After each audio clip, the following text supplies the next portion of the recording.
todos. Oh, glórias ao Senhor. Tributo ao meu Senhor toda a honra, toda a glória e pela oportunidade de poder falar aos irmãos nessa quarta-feira.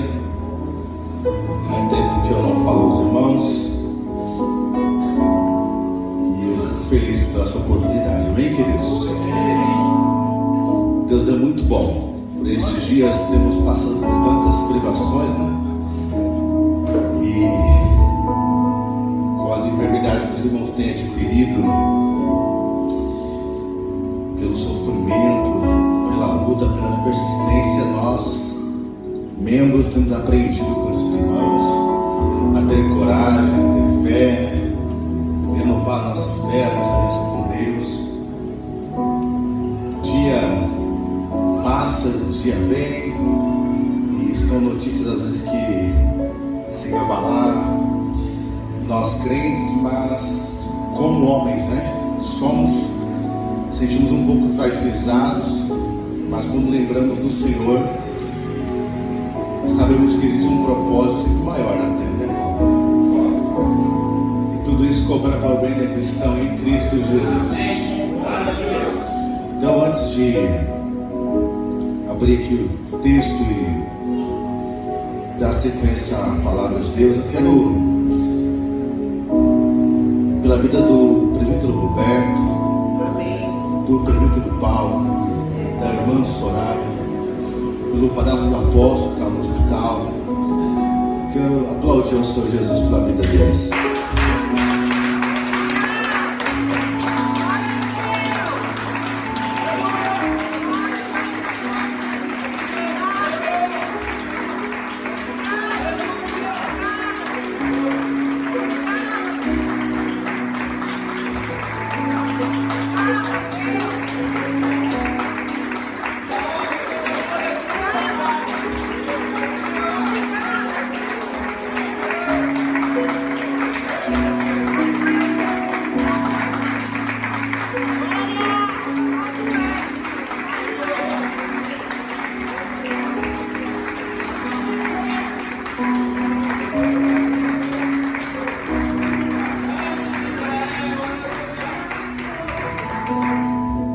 Aleluia.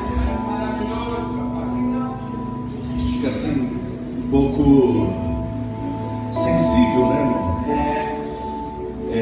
Mas é natural que isso ocorra porque a gente ama nossos irmãos e nós queremos ver eles bem, sadio, aqui do nosso lado, para poder viver a obra de Deus. E tem sido realmente uns dias maravilhosos, porque de fato é na fraqueza que o poder de Deus se aperfeiçoa. É na fraqueza, apóstolo, que nós estamos mais sensíveis a esse Deus e que Ele fala conosco de maneira plena, extraordinária. Amados, o texto de abertura dessa noite é o livro de Tiago 1, verso 14 e 15. E eu quero pegar depois uma rabeira, uma carona lá em Josué. Novamente Josué. Como o Espírito Santo está falando, Josué, conosco esses dias, né? Falou com várias pessoas, tem aqui ministrado em nossas vidas. Pastora, um pouco antes de entregar o microfone, ela veio, falou sobre Josué, citando Josué capítulo 1, verso do 1 até o 9, para ter bom ânimo, né? Então, é um livro tão maravilhoso, que o Espírito Santo escolheu para a gente estar aprendendo com ele. Mas antes vamos ler o livro de Tiago 1, o verso 14, para ganharmos tempo, diz: aleluia. Mas cada homem é tentado quando atraído e seduzido pela própria concupiscência, ou em outras traduções, cobiça. Depois, havendo concupiscência concebido, gera o pecado, e o pecado, sendo consumado, gera a morte. Outra tradução diz: cada um, porém, é tentado pela própria cobiça, sendo por esta arrastado e seduzido Então a cobiça, tendo engravidado, dá luz ao pecado. E o pecado, após ter se consumado, gera morte. Agora vamos lá para Josué. Aleluia. Lá no 6 em diante. E eu quero recapitular algumas coisas que nós ouvimos essa semana aqui. Os irmãos, de forma brilhante, inspirada pelo Espírito Santo, falou aqui deste livro, citando da queda das muralhas, né? Lá no 6, do 1 ao 21, diz que a conquista de Canaã ocorreu por meio de uma ação no deserto. Houve 3 incursões militares no deserto, ali na região central, na região norte e na região sul. A conquista da região central, ela foi na base, a sua estratégia foi na base de que dividir e conquistar, né? Teve 2 combates principais, em Jericó e outro em Ai. A cidade de Jericó, ela é uma cidade fortificada, porém suas muralhas, em vez de servirem para proteger os seus, elas prestaram apenas para mantê-los presos até o momento do juízo. Estou apenas recapitulando o que nós vimos nesses dias, tá, irmãos? Ela tinha uma altura de 260 metros acima do nível do mar. Estava condenada por estar localizada num território divino. E aqueles que estavam para herdar, consequentemente, iam reivindicar o seu direito. O que basicamente eu vejo nesse texto é que dificuldades todos nós passamos. E toda vez que temos uma dificuldade, pode sentar, meus irmãos, temos muralhas, temos guerras para ser travadas. E às vezes as muralhas, as lutas, as adversidades que estão travadas não são da forma que nós projetamos. Quando entramos num campo acadêmico para poder cursar a nossa faculdade, nós pensamos ou projetamos na nossa operação dela que ela fosse o mais tranquilo possível. Sabe, né? Que a gente passa ali em forma rápida, ordeira e rapidamente se forma e acaba assim. Mas é sempre assim. No meio do caminho tem as dificuldades da vida. Se você é uma pessoa casada e tem filhos, há uma barreira, há um empecilho às vezes, porque cansa e você fica fadigado. O seu trabalho também às vezes pode ser uma pedra no meio desse objetivo.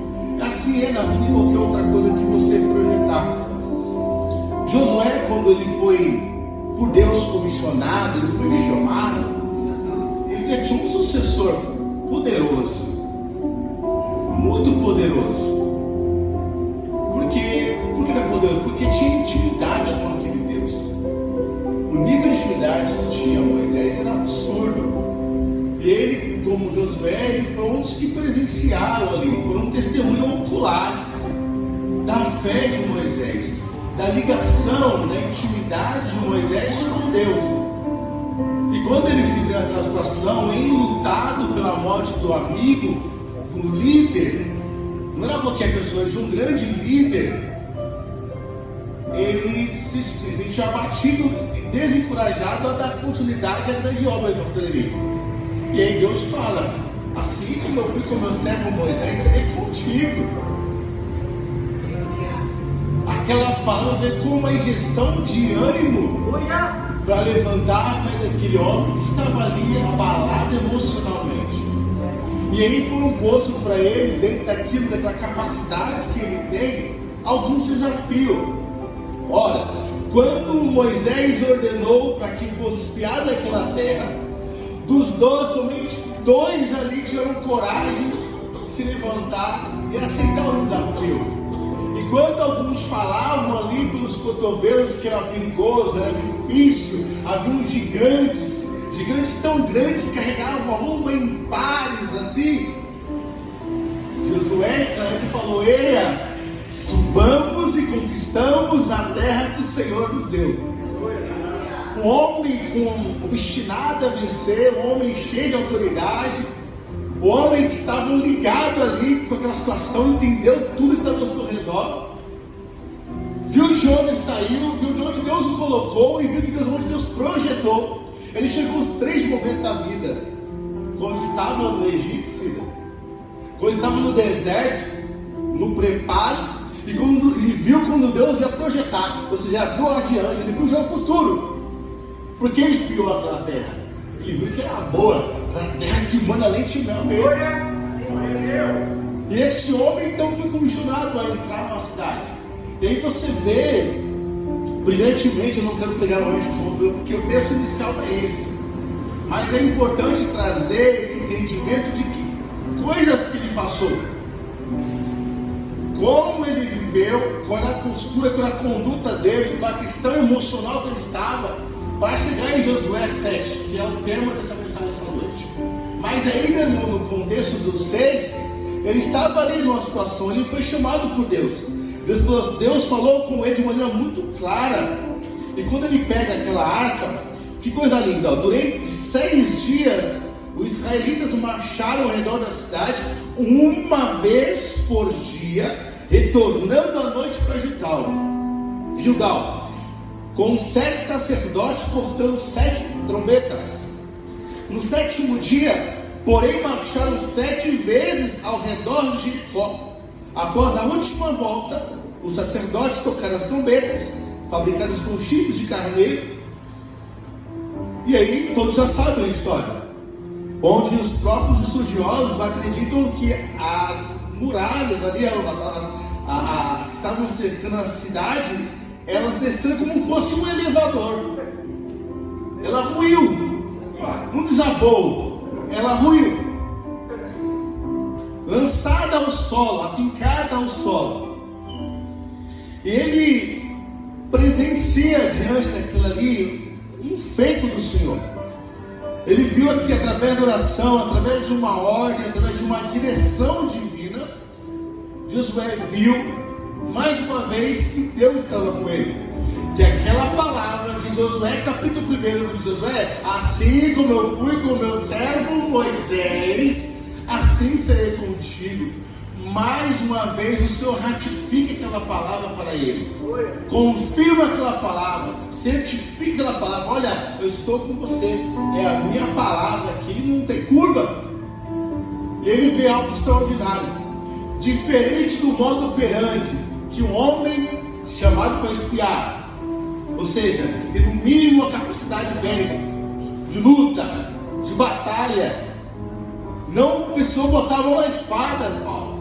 Cara, não precisou pegar nenhum instrumento para poder lançar, destruir, que as pessoas imaginariam que fosse, mas da maneira mais louca possível, Deus usou ele para fazer um grande milagre, para trazer um sobrenatural. Assim como nós não sabemos a curva de um vento, ou como se forma no vento da mulher que está grávida, nos ossos, assim são os planos de Deus. Deus faz coisas totalmente extraordinárias, e a gente fica assim: meu Deus, como pôde isso? Olha, a gente vê o presbítero Roberto indo para o hospital, voltando, o quadro difícil. Vê o presbítero Paulo, 2015, lutando com o câncer. Aí depois teve a questão da Covid, vai ser internado, é entubado. O homem volta, querendo arrancar tudo da vaca, quer sair correndo de lá. Passa depois por um processo de novo do câncer, volta feroz novamente. Pensei, pronto, o homem vai ficar careca de novo, vai ser aquela luta. Não, vai para o hospital, interna, arranca um baço.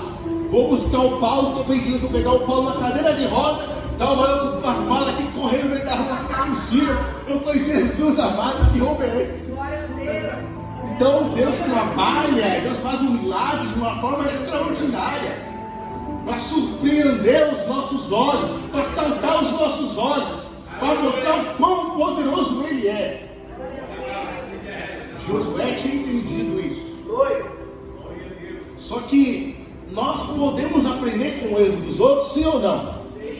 Ou temos que errar para poder aprender? Não, né? Não, né, Mateus?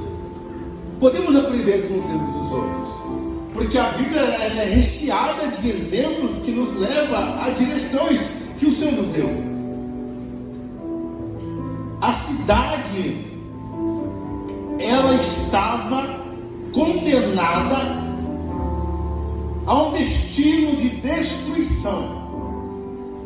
E ali nessa cidade, somente Raabe e seus filhos foram poupados daquela cidade. Até os animais seriam então ali consumidos por ele.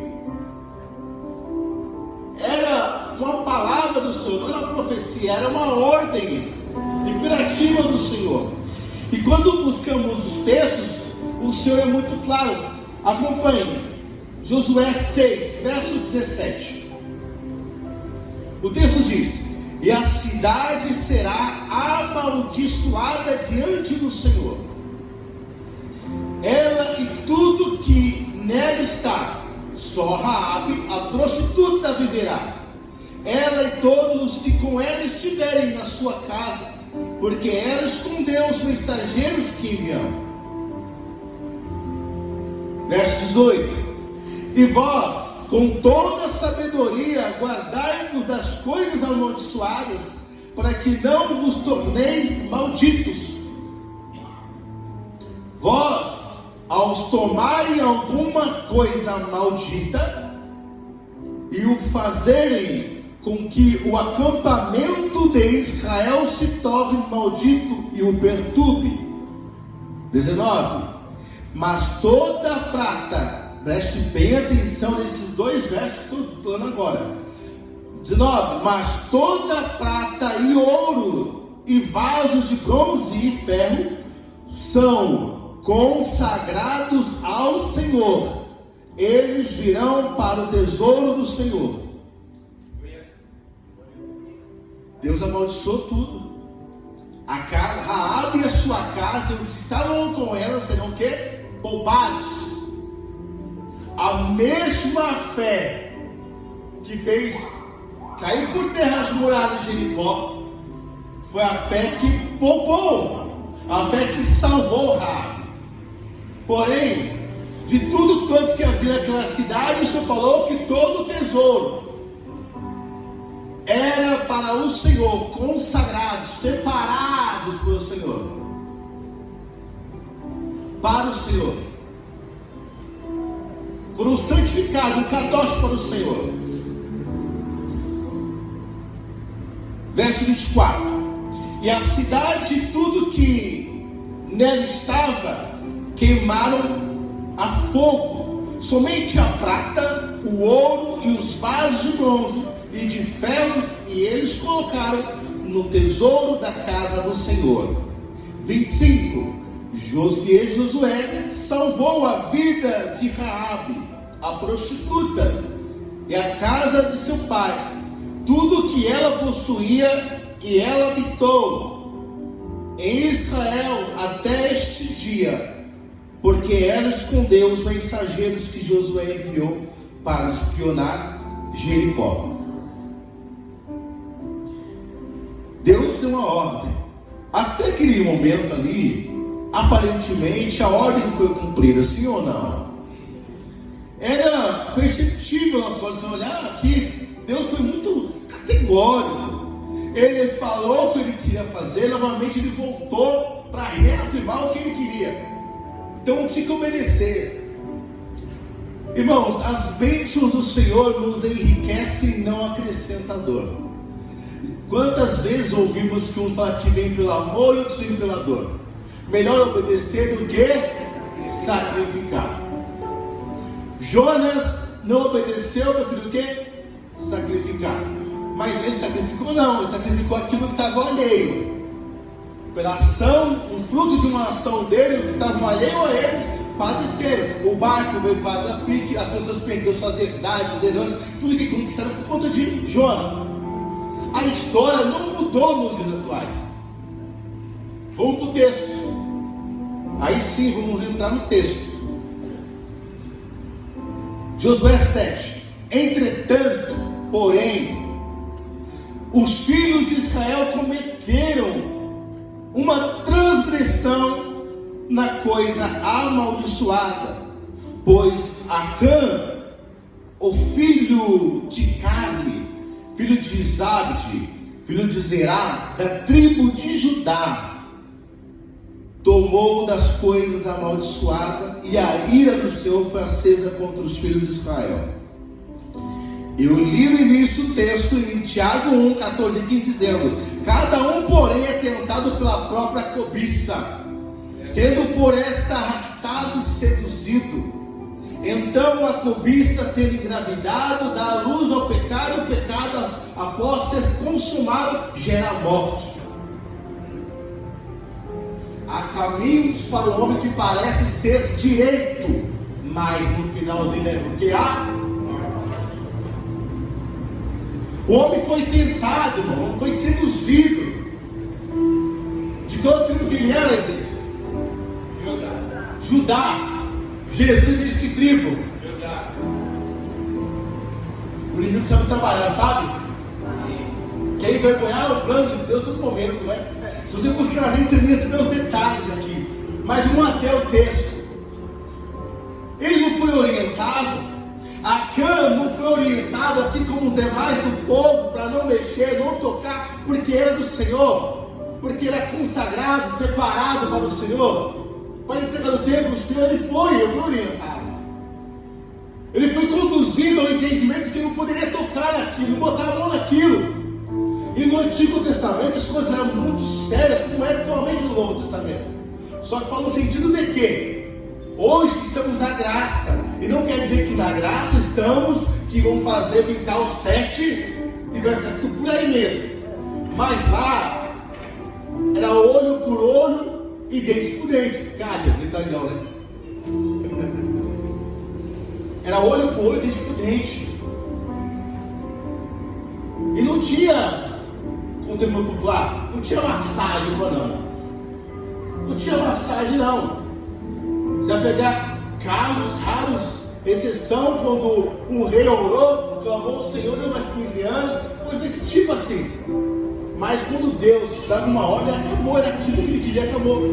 Se Deus falou, porque Deus deu muita chance, deu muita oportunidade. Ora, os irmãos se encontram pelo deserto, irmãos.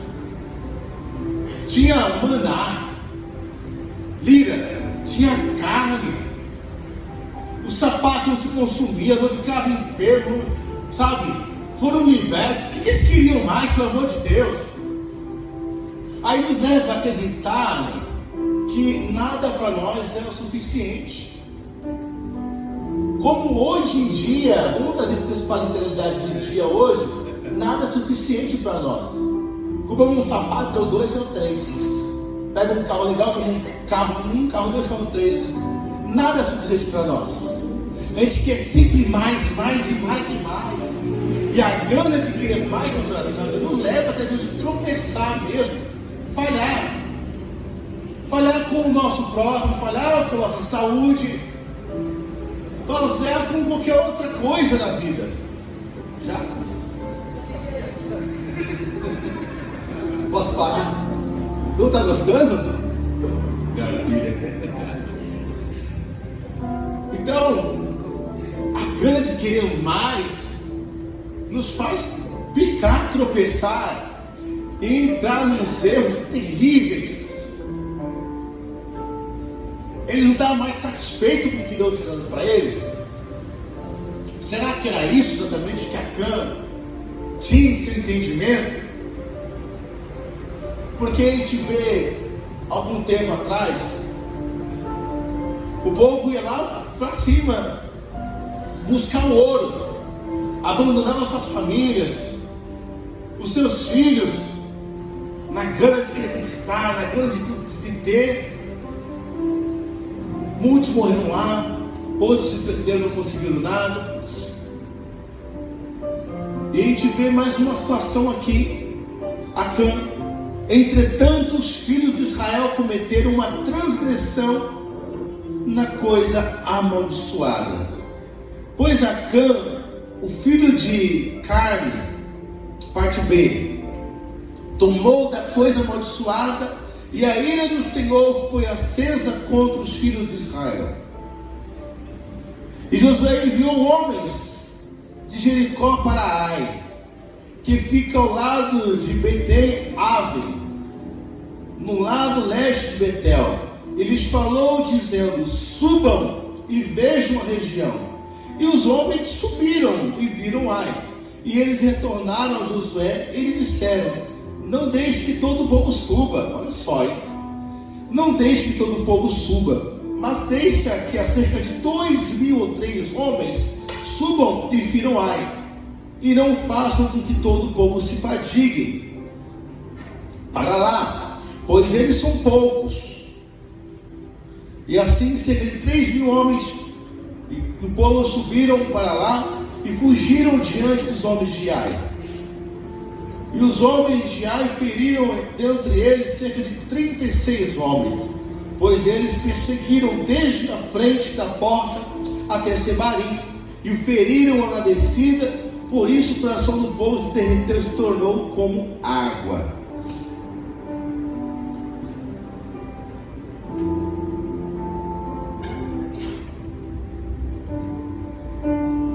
Preste atenção.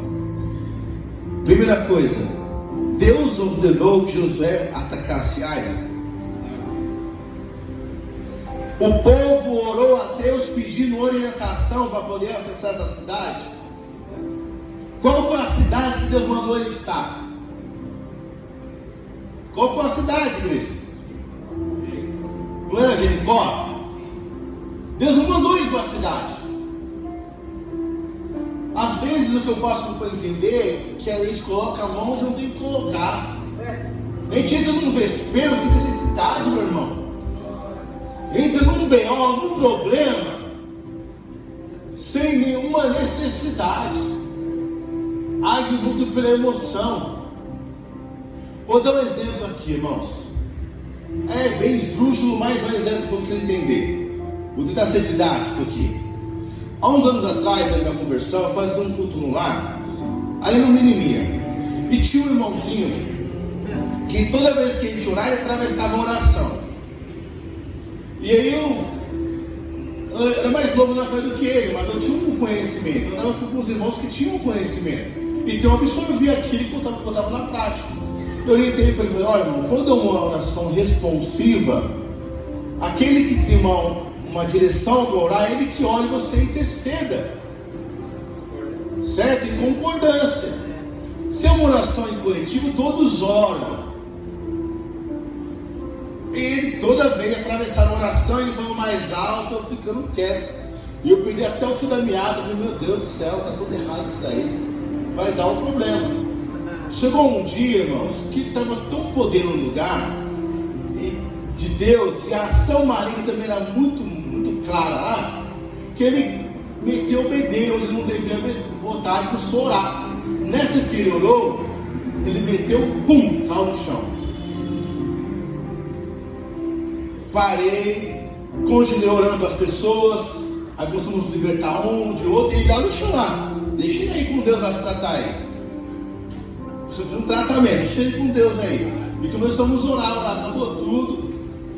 Levantamos ele, sentei ele, orientei, falei: irmão, já orientei o irmão, porque toda vez que a gente ora, o irmão faz isso. Deus não se agrada disso, porque não tem concordância. Um reino dividido não subsiste, irmãos. É a mesma coisa na igreja, às vezes. Quando você está orando aqui, vai orar lá, aí fica outra correndo. Não adianta, irmãos. Quando é uma ação do Espírito Santo, e é notória, todos percebem e traz paz. Deus é Deus de confusão. Sim ou não? Deus é Deus de confusão, meu irmão. Então por que esse povo aqui vai invadir uma cidade que Deus não manda? E subestimando ainda o seu inimigo. Não fadigue o povo. Pega 2, 3 mil homens é o suficiente. Pega uma legião e meia, que é o suficiente. O povo é pequeno, é fraquinho. Foi lá, levou uma coça, levou um couro, irmão. Chicote estralou na canela. 36 homens morreram por negligência, irmãos.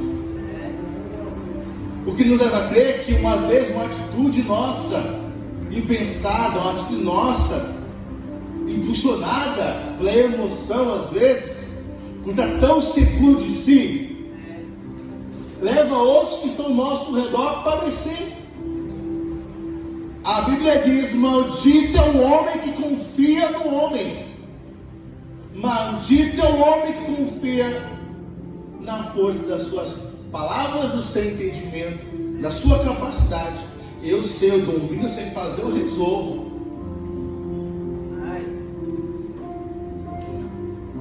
Já pensou que um atleta de futebol famoso falou assim: eu resolvo aqui, deixa comigo, mata no meu peito aqui, a bola eu resolvo. Aí vem um zagueirão daquele do bom lá, dos gamarra da vida, o gamarrão, vem com as duas travas nas pernas dele e acabou o problema, irmão. Resolve o que agora? Resolve a enfermaria lá, esparadrapo pra tudo que é lado.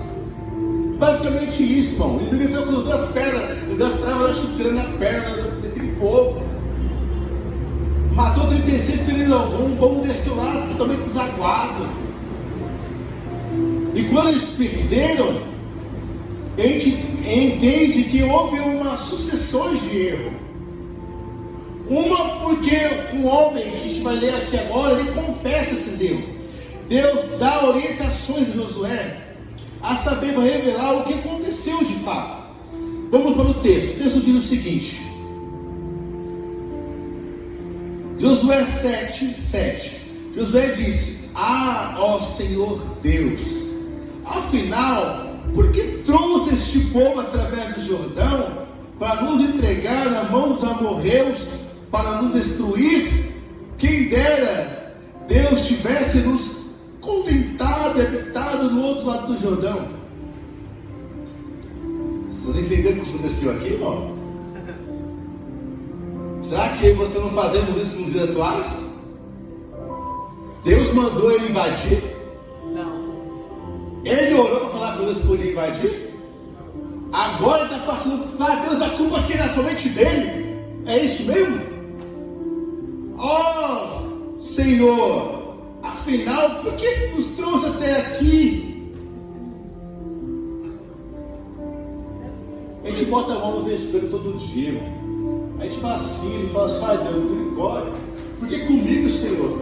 Toda luta comigo. O vizinho atribulado lá, o do pancadão, vive na vida absoluta aí, com ele nada acontece. Parece que todo dia está de férias, todo dia está na bênção, e eu estou no mal, Senhor. Você orou a Deus? Você entrou nesse desafio aí porque Deus mandou você entrar? Você abriu esse negócio porque Deus falou para você entrar? As bênçãos do Senhor nos enriquecem e não acrescenta dores. Aleluia.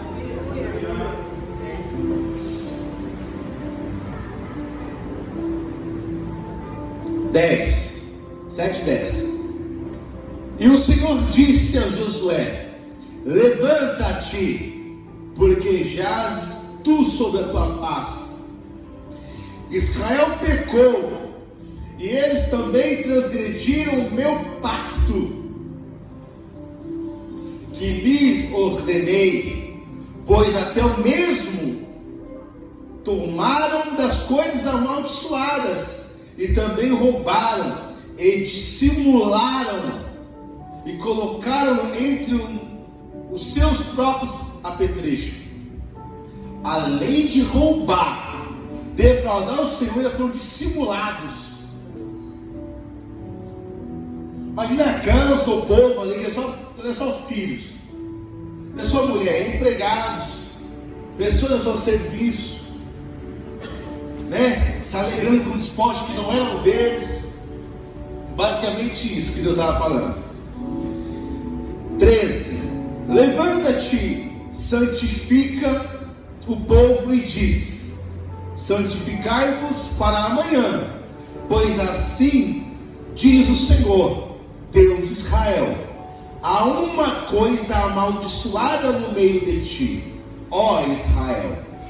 Tu não poderás se pôr de pé diante dos teus inimigos, enquanto não retirares a coisa amaldiçoada do meio de vós. Você não vai poder lutar com ninguém, Você não pode inventar de entrar em batalha com Zé Ninguém antes de resolver esse problema aqui. Você não vai deitar uma oferta, você não vai derramar um dízimo no altar do Senhor antes de você resolver com o seu irmão. Você não vai entrar no céu antes de você se resolver com o seu irmão. Porque eu digo, o Senhor, segui a paz com todos, a comunhão, a santificação, sem a qual não verá a Deus. Em outras palavras é isso. Vamos para o texto? 15. E será que aquele que for apanhado com a coisa amaldiçoada será queimado no fogo, e ele tudo o que possui, pois transgrediu o pacto do Senhor, e porque praticou loucura em Israel.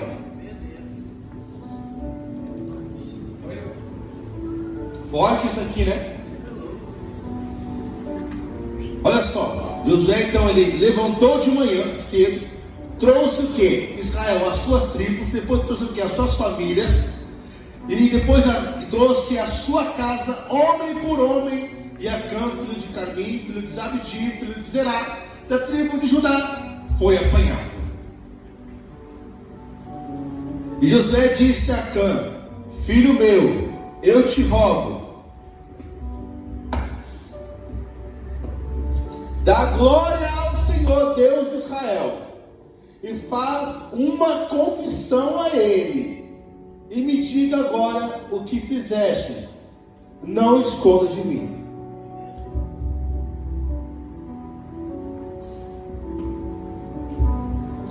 Josué ainda meio que dá uma chance para Acã, né? Mesmo com a palavra de Deus que seria queimada, acabou. Josué ainda quis entrar no meio do fogo dos atos. Você entraria, pastor Eli? Tô fora, irmão. Tô fora. Deus não quer queimar, você quer botar o peito na frente, não. Faz uma oraçãozinha aí, irmão. Santifica, pede perdão, vai que, né? Não vou falar nada, irmão. Vou passar o recado e ficar quietinho. Será que ele não conhecia esse Deus? Será que ele não viu o que Deus fez lá no Egito com o faraó? Será que ele não viu o que Deus fez no Jericó? O que leva a crer, irmãos, que nós brincamos muito com esse Deus. Deus é misericordioso sim, irmãos, mas o nosso Deus é um Deus de justiça. O meu Deus não é Bolsonaro, o meu Deus não é Lula, o meu Deus não é Barack Obama, não é Clinton, não é ninguém, nenhum tipo de pessoa comparada nessa terra. Nenhum líder mundial se compara ao meu Deus. Homens maqueiam coisas nessa terra e defraudam no escuro, na calada da madrugada. Mas o Deus que servimos, Ele falou e Ele cumpre. Deus não é homem para que minta. Deus não é filho do homem para que se arrependa. Se Deus te prometeu algo, se foi Deus que falou, se Deus prometeu algo, se foi Deus que falou, entendeu? Vai cumprir. Você pode estar na sua velhice com a cãs branca, todo brancão, vai cumprir. Esse é o nosso Deus, irmãos. Repito, é uma conversa que não faz curva, é direto. Ele vai te honrar, vai restaurar sua vida, seu casamento, sua saúde, seu emocional, seus sentimentos, vai te dar uma nova sorte, uma nova história. Se Ele falou que vai dar, Ele vai dar, Ele vai cumprir, vai te dar os passos, vai te dar os caminhos, vai tornar claro para você, algo mais que a neve, vai deixar claro para você. Você vai perceber quando Deus falar com você. Aleluia. Quando Deus falou que minha esposa seria uma mulher, a minha dona, isso mesmo. Eu já tinha certeza, irmãos. E pastor Sandra, eu briguei, viu, com Deus, viu? Parece o Josué aqui agora. Não queria essa mulher, não. Ela sabe disso. Não queria essa mulher, não. O homem faz seus planos, Mas a resposta dela vem da boca de Deus. Oh Deus.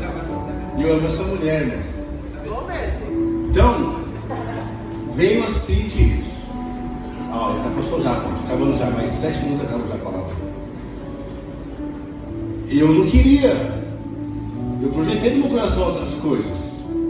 Mas quem sabe do futuro, irmãos? Nem sempre aquele texto que fala assim, ó, deleita-te no Senhor e Ele considerar o desejo do seu coração, vai ser aquilo do seu coração mesmo, porque Deus sabe o que você precisa, não é o que você quer. Deus, eu quero um Lamborghini, eu quero uma mansão, um Faville. Você trabalha, irmão? Não, você vai pegar como? Primeiro PVA que vem, irmão, você vai vender almoço, jantar e vai ficar devendo ainda, querido. Tá entendendo? Condomíniozinho na Faville é 30, 40 mil reais por mês, só o condomínio, a taxa, querido. Você tem bala para poder bancar? 5, 6 mil reais no Lamborghini, PVA anualmente, seguro de 15, 20 mil reais, um pneu de 10 mil reais, um pneu, não é 4, não, eu tenho. Então, irmão, não vai, Deus do Senhor vai conceder, não vai conceder nunca, querido, não vai, Deus não vai conceder. Deus não é louco. Você está entendendo? Então, José fala a Acã: eu te rogo, filho meu, eu te rogo, dá glória ao Senhor Deus de Israel. Aqui eu acho que é um ato de desespero, irmão, de Josué.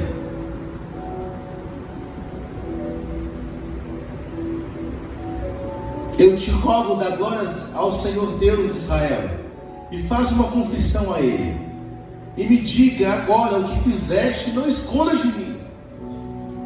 E Acã respondeu a Josué e disse: olha aqui, olha os verbos que esse cara trouxe, 4 verbos da sua queda: misericórdia. Vamos lá. E Acã respondeu: em verdade pequei contra o Senhor Deus de Israel, e fiz assim e assim, quando eu vi.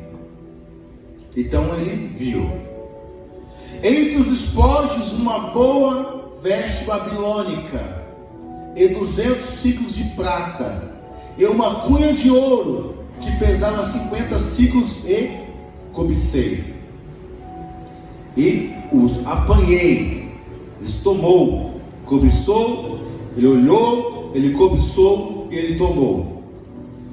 E eis que estão escondidos na terra, depois escondeu, no meio da minha tenda, e a prata embaixo dela. Ele viu, ele cobiçou, ele tomou e ele escondeu, ele guardou. Deuteronômio 7:26 diz: não levem coisa alguma que seja detestável para dentro de casa, senão também vocês serão separados para a destruição. Considerem-se na proibida e detestem-na totalmente, pois está separada para a destruição. Ele já tinha violado uma lei aqui. Ele encheu os olhos da sua missão.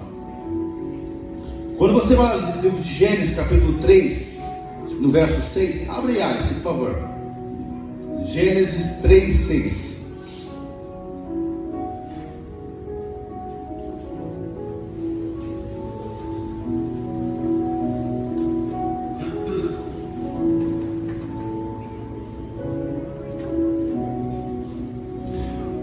Ele viu a mulher, aquela árvore, ela fez o quê? Era boa para se comer e agradável aos, e a árvore desejável para dar entendimento, tomou, viu e tomou do seu fruto e comeu, e deu também ao seu marido, e ele comeu com ela. Tem alguma semelhança aqui? Segura aí, filha. Verso 8.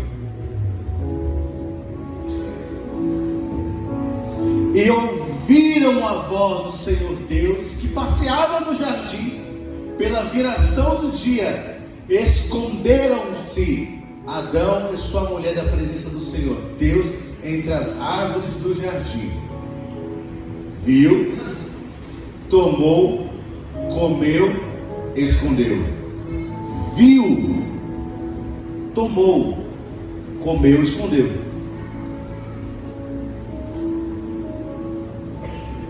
Parece que ele reproduziu as atitudes lá de Eva, de Adão. Que coisa, né, irmãos?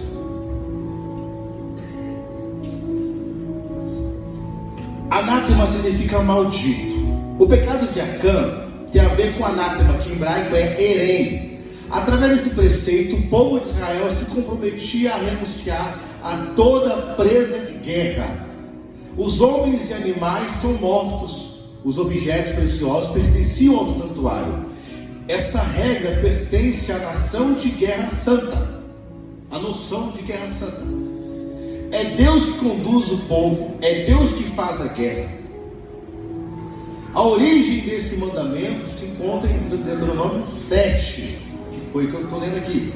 Quando Yahvé, Jeová, teu Deus, te houver introduzido na terra em que está entrando para possuí-la, expulsando as nações mais numerosas do que tu as derrotarás e as sacrificarás como anátema, como maldito. Não farás aliança com elas e não trarás com piedade. Deuteronômio 7, do 1 ao 2. Depois pode ver depois no 23, depois 1 Samuel 15, 3. Deixa eu encurtar, senão não terminou hoje. Então Josué enviou a eles e correram até a tenda, e eis que aquilo que estava escondido em sua tenda, a prata debaixo dela, e eles pegaram tudo do meio da tenda e trouxeram até Josué e até todos os filhos de Israel, e os puseram diante do Senhor. 24. E Josué com ele e todo Israel tomaram a Acã, filho de Zerá, a prata, vestes, a cunha de ouro, e os filhos, as suas filhas, e seus bois, seus jumentos, suas ovelhas, e sua tenda, e tudo que ele possuía, e os trouxeram até o vale de Acor. E Josué disse: por que tu nos perturbaste? O Senhor te perturbará neste dia. E todo Israel o apedrejou, e os queimaram no fogo, depois de terem apedrejado. Deus é amor, Deus também é justiça. As bênçãos do Senhor, repito, ela faz o quê? E não, se aquilo está investido, um sonho, um projeto, um relacionamento que seja, não for da parte do Senhor, sai que é B.O. Se a porta de emprego que Deus colocou diante de você, se a amizade que Deus colocou na sua presença, você achar que é de Deus, não pedir para Deus confirmação, não orar antes, se aventurar, você vai quebrar a cara. Já viu aquele ditadinho que tem tudo que reluz é ouro?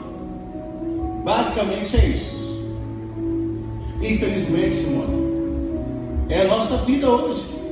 Todos, eu e você, esse povo todo aqui, incorre nesses erros aqui, cada um na sua devida proporção, mas caímos nesses erros aqui, falhamos aqui. Mas existe um que se fez anátema, que se fez maldito, que tomou sobre si as nossas dores e enfermidades, e pelas tuas pisaduras fomos sarados. O castigo, aleluia, estava sobre nós, para nós, não para você. Ele tomou para si. Aquele que tomou chibatada, aquele que foi humilhado, que recebeu cuspe, canas quebrou o seu rosto, ele se fez um digno de todos os homens. Que Isaías fala: a quem se manifestou os braços do Senhor? Se levantou, se manifestou os braços do Senhor. A quem deu crédito à vossa pregação? Aquele que subiu uma raiz em terra seca, que não havia beleza e nem formosura para que o desejássemos. Aquele homem indigno que estava sendo surrado, humilhado em praça pública, que na rua direita, ali na esquina, Simão Sirineu viu um homem que não havia beleza e formosura, cheio de pó no seu rosto, o sangue enegreceu o seu corpo todo. Um sufoco para respirar, um sufoco para andar, uma multidão olhando. Ele veio para tirar todo esse peso das nossas costas e nos dar liberdade, nos dar um fôlego novo, renovar a nossa vida, a nossa aliança, renovar os nossos pensamentos em Deus, estender uma ponte para os céus, um oásis no deserto, Cristo Jesus. É esse Deus que nos deu toda a sua paciência, com todo esse amor, nos deu uma chance de fazer o amanhã uma diferença, um novo, de pedir perdão dos nossos pecados, das nossas limitações, das nossas fraquezas, e não aguardar aos 45 minutos do segundo tempo da Santa Ceia para pedir perdão para Ele, sendo que todos os dias Ele nos dá livramento, todos os dias nos dá a oportunidade de fazer a diferença, fazer um novo.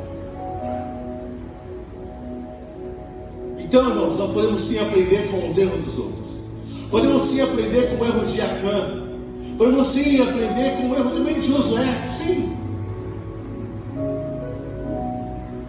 Podemos aprendermos com tantas coisas, mas exemplos deste mundo aí, para ser diferente a diferença, porque a conversão vai contra tudo isso. E Deus quer que nós tenhamos a diferença. A diferença em nossas atitudes, nossos comportamentos, no nosso proceder. Não estou dizendo que você será um santarrão, mas você consegue ser santo, sim. Nem que seja por um período de tempo, mas você consegue buscar uma santidade. Pode tropeçar adiante, mas buscar sempre, constante. Fica de pé em nome do Senhor Jesus.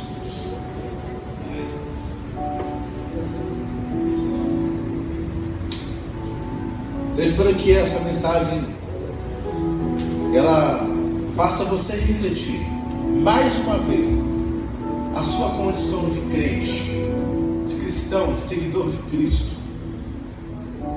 Você possa entender que agora você vive na graça e que se você falhar, se você pecar, você terá um consolador, terá um Deus Espírito Santo, o Paracleto, para convencer você de todo o pecado, te instruir, te conduzir, e que Ele está aqui. Ele não é uma força ativa, Ele é um Deus, é um soberano, é a terceira pessoa da Trindade.